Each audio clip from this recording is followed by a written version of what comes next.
What's up, it's Cinema Shogun here, and we have ourselves a major update in the Lindsay Shiver case.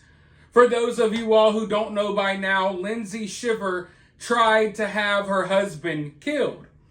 She basically hired a hitman in the Bahamas to off her husband, but she got caught because her new little boyfriend, he actually works at a local bar, and he robbed the bar to get money to pay the hitman, but he got caught. And in the process, law enforcement confiscated a cell phone. It's still unclear who actually owns the cell phone, but within the cell phone, investigators, law enforcement, found this plot to kill Lindsay's husband. And Lindsay was involved in the plot. Now, I was kind of worried because if that was all the evidence they had, was some text messages on a random phone that they found at the scene of another crime, then I wasn't so sure that those charges would stick. But apparently, during questioning, as law enforcement was interrogating Lindsay, she admitted it.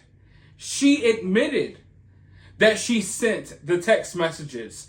She admitted that she sent a photo of her husband to a hitman and told the hitman to kill him.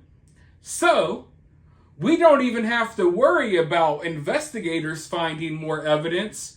Lindsay already put the nail in her own coffin, and I love to see it. But let's go ahead and figure out a little bit more about what's going on here. As I read through this article, make sure that you all are dropping comments down below, as many as you would like, reacting to everything that I say, and make sure you hit that thumbs up button. But let's go ahead and see what we have here. Georgia housewife Lindsay Shiver is alleged to have sent photos of her ex-football player husband to a Bahamas hitman, along with a message reading, "Kill him." The former cheerleader, age 36, has spent the last 2 weeks locked up in a grim Nassau prison after cops uncovered evidence of a murder-for-hire plot to target her wealthy husband, Robert Shiver, age 38. Shiver is accused of conspiring with her barman lover, Terrence Bethel, age 28, to enlist Farron Newbold, age 29, for the hit on former Auburn standout Robert, who is now safely back in Thomasville, Georgia, with the couple's 3 young kids. According to documents, the petite blonde broke down during her police interview and allegedly confessed to everything.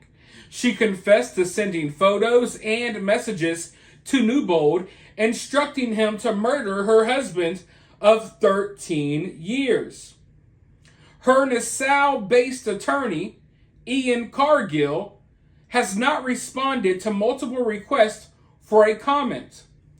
Both Bethel and Newbold, a wannabe music producer, can be seen for the first time in an array of social media photos. Bethel tried to avoid reporters as he arrived to check in a Marsh Harbor police station late Friday afternoon, a requirement of his bail conditions. Wearing a pink shirt and sweatpants, he smirked and hopped back into a black Ford truck before roaring away. Newbold is the son of a local Marsh Harbor politician. Despite his musical aspirations, his day job is working as an engineer for a power company. Asked whether she believed her son would be moonlighting as a hitman, Newbold's mom, Melissa, snapped, "Not interested." He comes from a good family and has a good job. I've never known him to be involved in anything like this, his friend says. The alleged co-conspirators were released on Thursday on $20,000 bail, but Shiver will have to hand 5 times that amount in cash and persuade a judge that she has a place to stay in the Bahamas before she can be released with an electronic ankle tag. Now, I want to pause right there because there was a lot of mix-up about what was going on with Lindsay earlier in the week. Lindsay was originally denied a bond. The husband, the target of this hit, talked to the judge, told the judge that he feels comfortable with Lindsay getting a bond because he's back in the United States. Therefore, they gave Lindsay a $100,000 bond and then set the bond for $20,000 for the hitman and Lindsay's new love interest. Apparently, the hitman and the boyfriend bonded out of jail, but from what it's saying right here, Lindsay has not bonded out of jail yet, because to do so, she would have to come up with the $100,000 bail, but also she'll have to prove that she has somewhere, like an address, somewhere to stay in the Bahamas. Now, Lindsay's husband and her, they have a family home down in the Bahamas, a vacation home, but that doesn't necessarily belong to Lindsay. And I don't know if Robert would want her going there in the first place. So she has to figure some things out before she can get out of jail. But let's go forward. Shiver's parents are so desperate to get her out of Fox Hill Prison, known for its harsh conditions and overcrowding, that they've considered buying a local property to satisfy the court's demands. The former beauty pageant contestant is said to have been hooking up for the past several months with Bethel, whom she met while vacationing in Great Guanay Cay and the sun-steeped Abaco Islands, part of the Bahamas. Robert's family owns property there in exclusive Baker's Bay, a members-only golf resort where A-listers such as Michael Jordan, Justin Timberlake, and Tom Brady have sprawling coastal mansions. But they cut off Shiver's access to the luxurious residence and the family's private jet in April after Robert learned of her fling with Bethel and filed for divorce, citing his wife's adulterous conduct. Shiver hit back in a counter-filing, accusing Robert of DA and claiming that any extramarital relationship came after they had already split. Since then, Robert and their kids, all aged under 12, have remained at the $2.5 million marital home in Thomasville, while Shiver has traveled back and forth to the Bahamas to visit Bethel. It's common knowledge that they are dating, a friend said. It was like a crazy love affair between them. The alleged murder plot was uncovered by chance when cops began investigating a break-in at Grabbers, a popular waterfront drinking spot. They asked staff, including Bethel, to hand over their phones for inspection and found WhatsApp messages in which he, Shiver, and Newbold allegedly discussed killing Robert, who was visiting his family home in nearby Baker's Bay. Robert was vacationing independently of his estranged wife when cops contacted him to warn him about the plot. He left in fear of his life and flew back to the U.S. with their kids shortly after. So, there you have it, folks. Like I said earlier, I was beginning to worry because, I mean, if all the cops have is these text messages that they got out of someone's phone, then I don't know how well that would hold up. But, you know, from everything we were being told, it seemed as if they were unsure about who the phone belonged to. But hearing what was said now, that lets me know that they know exactly who this phone belongs to. I'm assuming that the phone belongs to Lindsay's little boyfriend. And the fact that Lindsay cracked under pressure and admitted all of it, it's an open and shut case, basically. We have an admission on record during interrogation She broke down and said, yeah, all of it's true. I tried to get my husband murdered. So where do we go from here is the question. I don't know how things work in the Bahamas. From what I'm being told, she may receive a harsher punishment there than she would have if she was back here. But you never know. Money talks. As they said, her parents are so well off that her parents are about to buy a house in the Bahamas just so their daughter can bail out of jail and live there.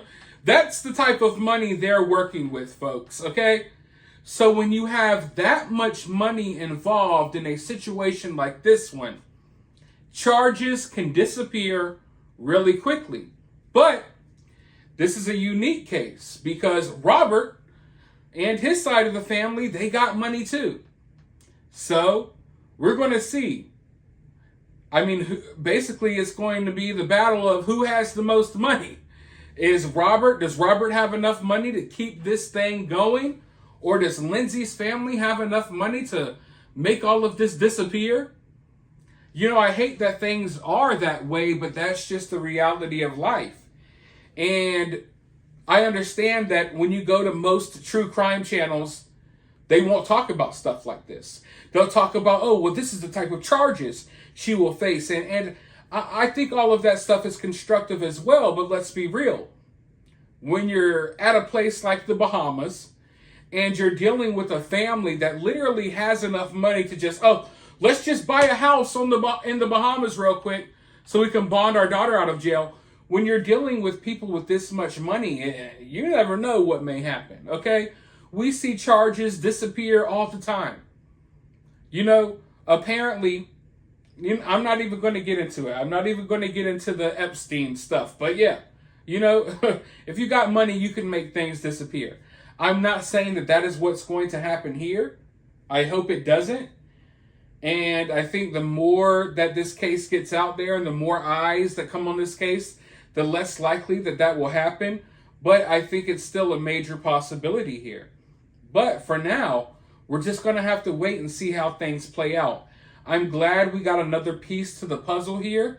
It's not much, but it's definitely making things, you know, how can I put it? It's giving us a better understanding of this situation overall, and it's giving us a better understanding of how we actually got here.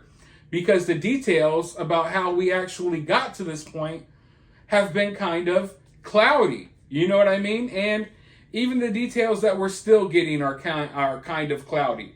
Because it seemed as if Lindsay might have already been out of jail, but apparently she's still waiting around. And she's basically waiting for her parents to buy a home on the coast of the Bahamas, multi-million-dollar home, in order for her to bond out of jail. Man, well, must be nice. I mean, it's not nice to be in jail for trying to murder your husband, but it must be nice that you could just, oh, let's buy a house in the Bahamas to get our daughter out of jail. Imagine having that type of money. But anyways, let me know your thoughts about this down in the comments below. While you're down there, hit the thumbs up button, hit the subscribe button, ring that notification bell, and I'll talk to you all soon in the next video.